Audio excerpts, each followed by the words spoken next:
Welcome, Toni. Matt, can I kiss you? Oh. I have a right to do this. Grab this. Oh, I actually need that. We orchestrated a trade backstage that I get the clipboard if you can have my computer. What, do you need these? Yes, I do. OK. Thank you. There you go. Welcome. LeWeb introduces browsing the platform section, and Alexia, Tsotsis, Matt Mullenweg, Toni Schneider, and exit stage. I think you already did that. I'm very lucky. I'm a writer at TechCrunch, for those of you that don't know. And I'm very lucky to have as guests Matt Mullenweg, founder of Automattic, and Toni Schneider, CEO of Automattic.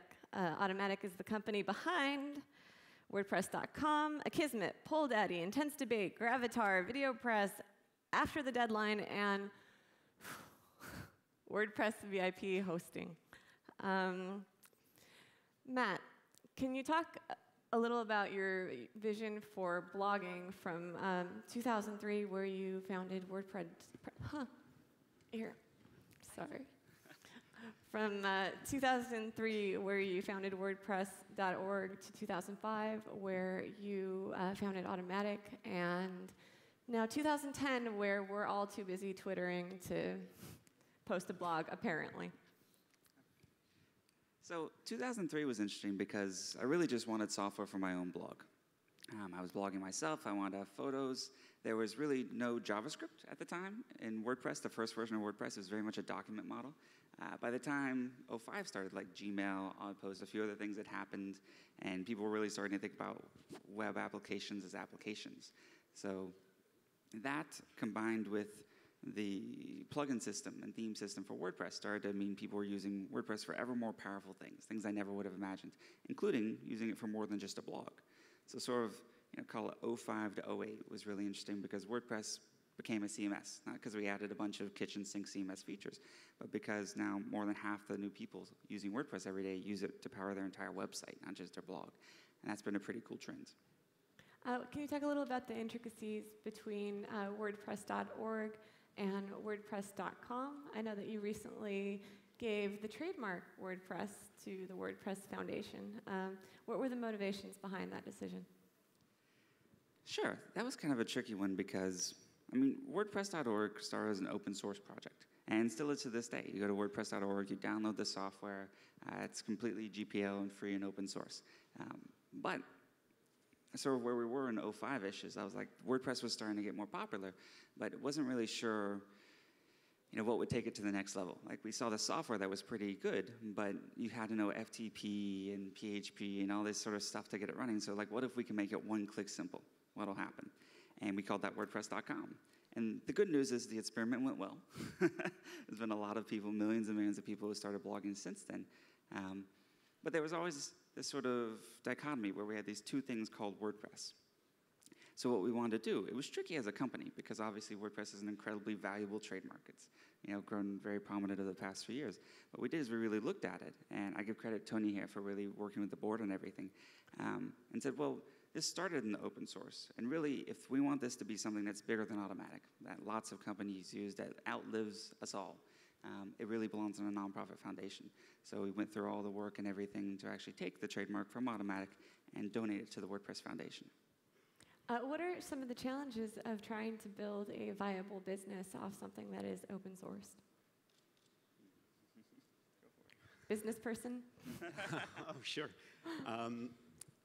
Actually, I think the biggest challenge initially was to start a business that wouldn't kill the open source project. I think we see this a lot where something starts in open source, it gets popular, somebody tries to turn it into a business, and the community doesn't like it and goes away. So this is the reason why we set the business up separate from the open source project. And really our goal has been to make the two work together and reinforce each other. And it has worked because from the time when Automattic has become a very running a very large service and has become very popular, the open source project in parallel has grown tremendously as well. So how big is WordPress? So big. There's yeah, I have all kinds of stats for you. Tell me how big it is. There are about 30 million people using WordPress today, about 30 million publishers. That's about 10% of all the websites in the world are powered by WordPress at this point. About of the 30 million, half of them are hosted by us on WordPress.com. The other half are using the open source software. And on WordPress.com, with blogs we host, we can measure the audience of those blogs, and that's approaching about 300 million unique visitors a month. Okay, so that's huge. It's big, and the growth is accelerating. We have, I just looked this up the other day, the first million blogs on WordPress.com took us 18 months to get there. The last million took 35 days. So the curve is going up very rapidly now. Up and to the right. Are you making any money on this exceptional growth? We don't really talk about our revenues in public.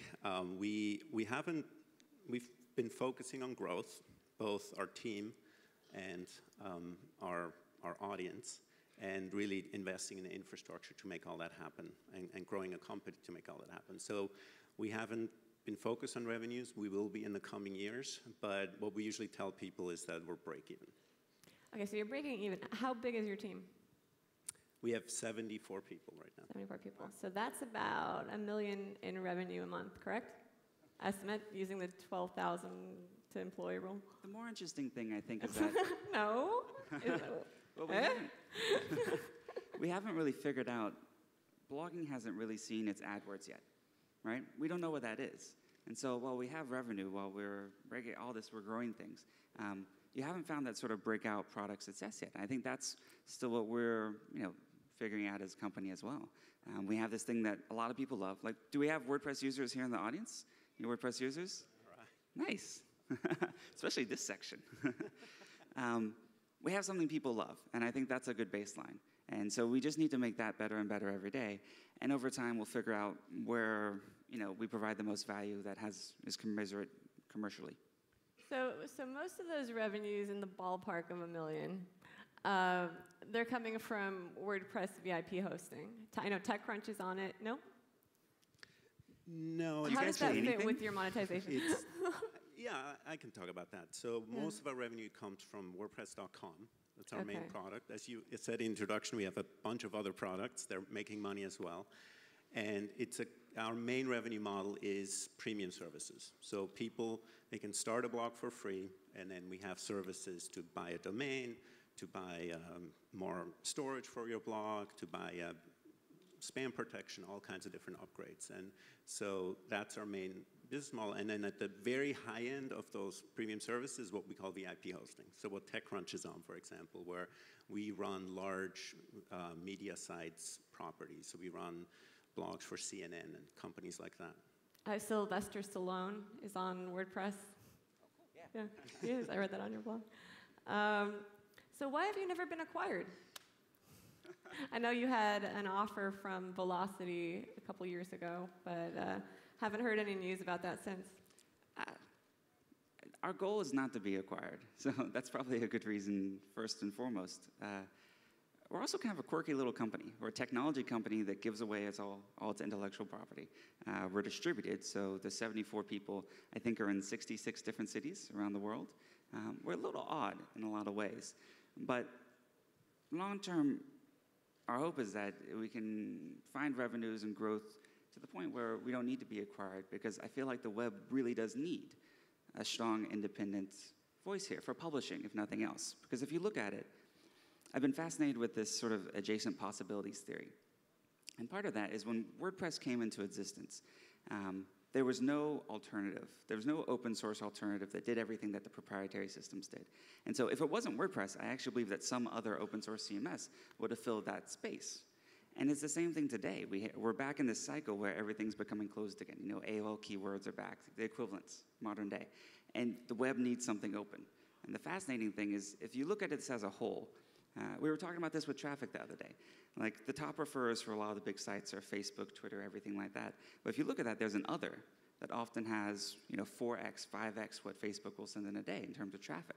And we just started to quantify sort of the non-WordPress.com blogs, and sort of to get a more sense of the .org audience. We just started a few weeks ago. It's already up to 450 million. And by the end of the month, we'll know exactly how big that is. But you have something that's Facebook size out there, but it's spread across millions and millions of domains, so it's difficult to think about, it's difficult to talk about. But there's sort of this dark matter of the web that has a huge gravitational force. And what we want to figure out is how to unify that, how to provide people the independence, both at the license and legal level from open source, to all the way to the flexibility. We make it as easy to get your data out as it is to put it in, and see where to go from there. Because I think there's that's where some of the most interesting stuff on the web is happening. What are plans for some new features in stuff like Gravatar or an intense debate that can possibly unify people across that dark matter of internet blogdom, blogosphere? I mean, that's the big question. Right now we have probably 15, 20 plugins out there that do all sorts of different things. Just cool, like After the Deadline, which is sort of a contextual spell checker. So if you said he was ahead in the polls, but you spell it differently, you can figure that out, and it reads the Wikipedia to get smarter and smarter. Like it's a crazy system. That makes you a better writer. So it's completely aligned with our goals as making you the author, sort of our primary user, you, Alexia. But Alexia@Tsotsis.com is a WordPress blog. Woohoo! But we have a lot of these, and I've been thinking a lot about the user experience of that. Because right now, you sign up for Intense Debate, and you go through that process. You sign up for VaultPress to secure your blog, and you go through that process.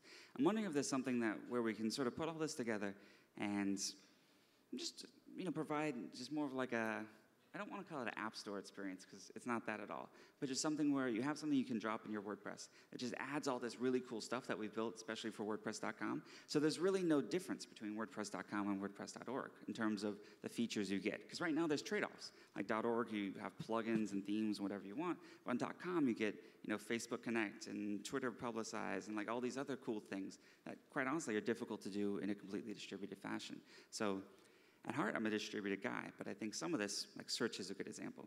Just your $5 a month web host is not going to run like an enterprise level, really great search engine for your blog. They just can't. They're not going to be able to transcode video. We've built the web scale infrastructure to do that because we do it for WordPress.com for millions and millions of people every day. So connecting those. I don't know what that looks like, but we're working on it. So we're out of time, but one last question. Top 2 plugins? Have any favorites? Well, I'll plug one of our own. Blackbird Pie. I'm gonna say VaultPress, which is adds security to your WordPress blog.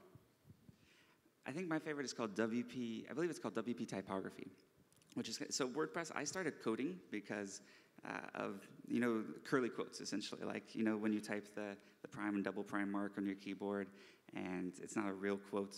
So that was like my first ever code thing. And so we have a lot of typography stuff built into WordPress. Like if you type 3 periods in a row, it turns into a proper typographic ellipsis.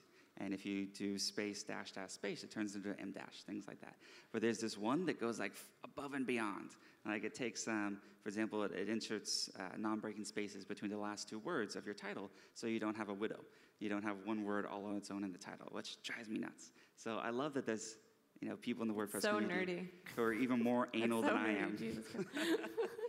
Well, you guys have it. You guys will never have a word on its own line as long as you host it at WordPress.com because it's just one of those things we built in. Like we obsess about these things so you don't have to. Thank you. Did you obsess about the double plaids on your shirt here? This is really impressive. As someone who loves fashion, I think that you are rocking it for all content blog owners across our whole industry. Thanks. All right.